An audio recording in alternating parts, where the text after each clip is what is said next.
Joining me now is Professor Yossi Mekelberg, a Senior Fellow at Chatham House in London. Thank you very much for your time. With Israel steaming ahead with its plan to capture all of Gaza City, along with the call-up of 60,000 reservists, how is this playing out within Israeli society?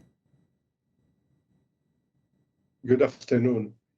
I think we know from either public opinion polls or from the protest earlier this week that attracted nearly 500,000 people to the streets, that this is not a popular move by the Israeli public. For many, many months now, the Israeli public says in very high percentage that they would rather see an end of war and the return of the hostages than the occupation of an entire Gaza. Now we're entering potentially soon into Gaza City, and meaning mobilizing more and more soldiers that already served for hundreds and hundreds of days in reserve and putting their life at risk. This is probably the most unpopular move by the Israeli government right now. But, I mean, Israel itself is a highly polarized society. Do you think, however, we're reaching a point where the majority of Israelis are now against the continuation of this war? I think that's what they say again and again when they're asked. And not only the public. If we cast our mind only 2 weeks ago when the Israeli government met, it was the chief of staff, Lieutenant General Eyal Zamir, that was against expanding the war.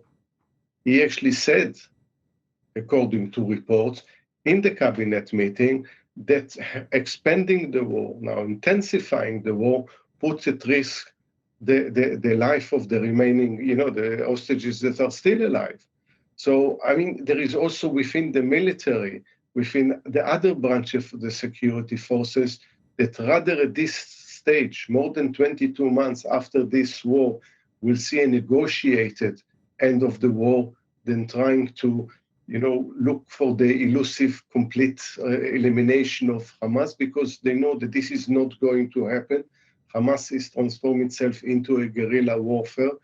It means sacrificing the hostages of all this even deeper meaning within the Israeli society, and gradually Israel is turning into a pariah state because of either the starvation in Gaza and the way that it treats the rest of the population in Gaza during war.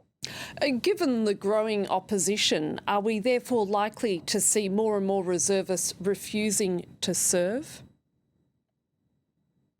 I think we see already for quite a few months decline on reservists showing up when they are called service. But obviously the Israeli government, the military, like to keep this kind of the exact figures under wraps. So they call for more people in hope that enough will show up to continue its operation. Some of it for ideological reason, some because of fatigue, some because what it does to their daily life, whether their businesses, losing their job, what it does to their families. There is an accumulated impact.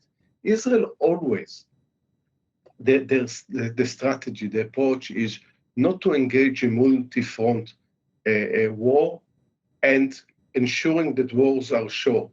Here, what we see in the last 22 months is exactly the opposite. And when a military relies so heavily, either on conscripts, but mainly on reserve, it causes huge stress. It puts huge stress on the society. And the government is also set to use those very young conscripted soldiers and thus far more inexperienced in the Gaza City operation. What does that mean militarily? I mean, experience and maturity helps also in the battlefield, the way they respond to complex situation, even more so when they're fighting in urban areas.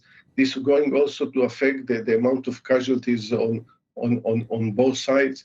So, but also with that, as I mentioned, when also the conscripts that they have even less choice than the reservists, it's going to affect also their mental state, the psychology of how they approach a war, how they see themselves, how they see the enemy, and how especially we have to bear in mind, militaries are not equipped to deal with civilian population. We saw it with the ill-fated attempt of the Gaza Humanitarian Fund to supply humanitarian aid to Gaza. Soldiers are not equipped to deal with that. They're not equipped to deal with policing. And whenever they're engaging with civil population, it usually, the result of it is quite tragic.